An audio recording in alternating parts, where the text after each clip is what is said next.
Welcome to Roatan Crib. I know that was so corny, but I always wanted to say that. Anyway, thank you for coming back to my channel, y'all. Thank you if you're a new subscriber. Today, I'm so excited because I'm gonna give y'all a tour of my apartment.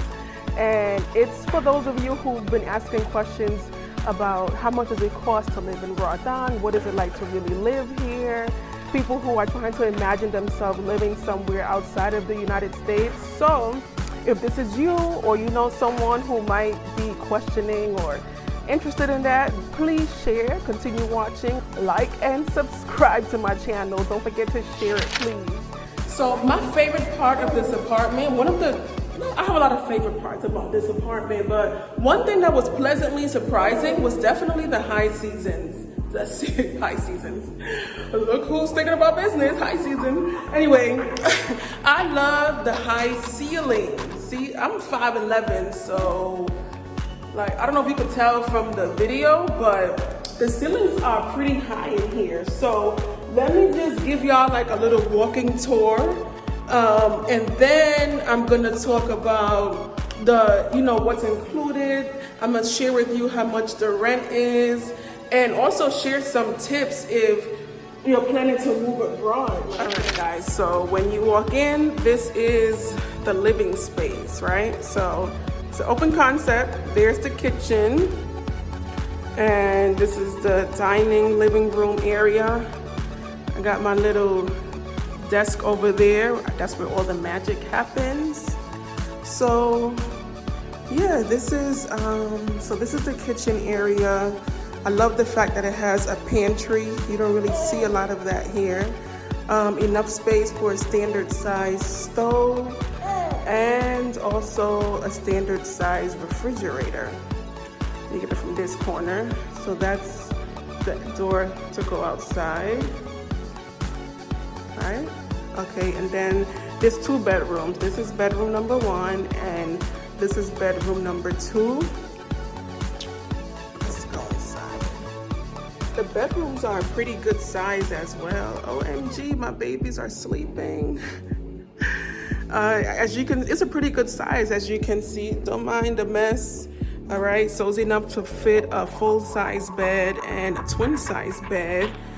Got their little dresser thing going on. I like the fact that it has a closet, and above the closet is this little space right there that is perfect for like to store your luggages. And you know we're always on the move, so I need a place to store all of them suitcases.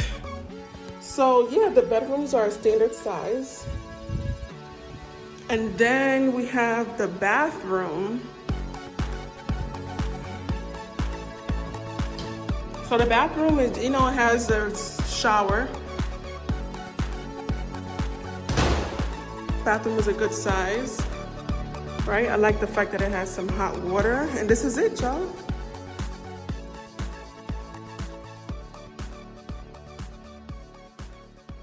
So our rent is $450 a month, and the light bill is with the AC. Now that we're using the AC because it's hot, it comes out to about $80 a month for the light bill, which is pretty decent. Besides the AC, we don't really have any big electronics.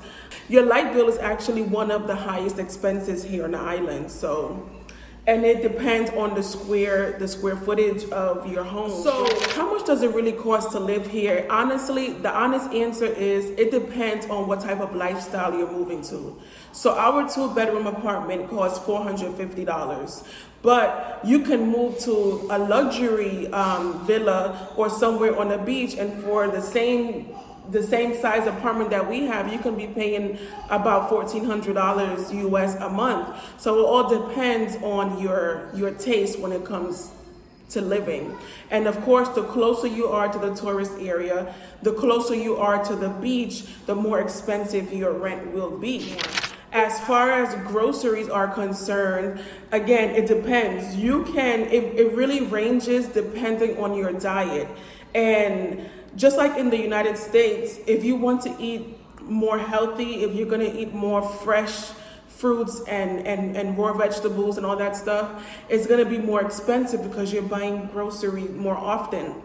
We spend about $100 a week on grocery, and but we have a mix, right? So I don't drink regular milk, neither do my children. So we buy certain American products like almond milk or cashew milk.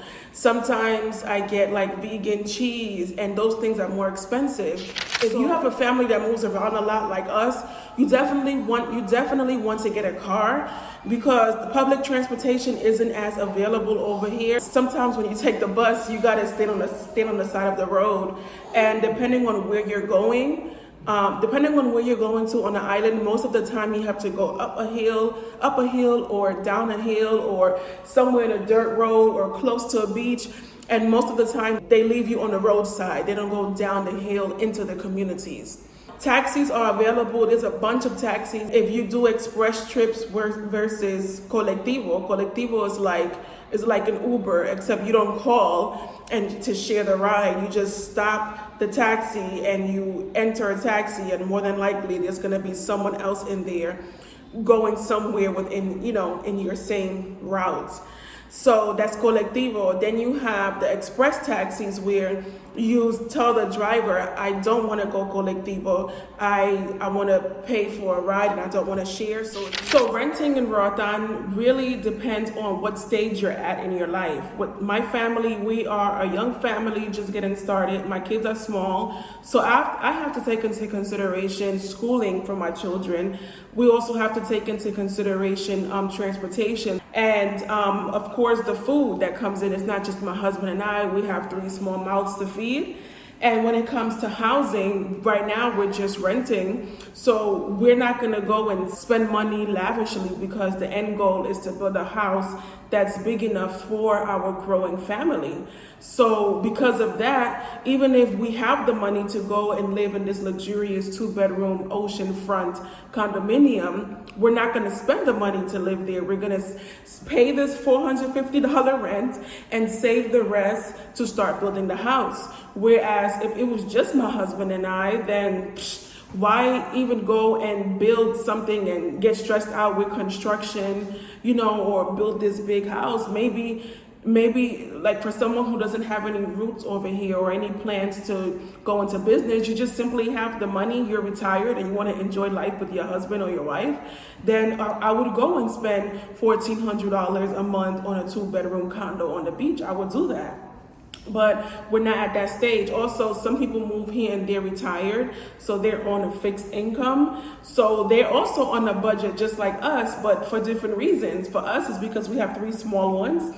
And for a retired person, it might be because they have a fixed income coming in. So it really all depends. You can live in Roatan as a backpacker, or you can live in Roatan as this lavish beachfront, like made for TV lifestyle. And there's nothing wrong with that. That's kind of one of the reasons why I love living in Roatan, is because you're able to kind of have the best of both worlds, So yeah, that's pretty much it.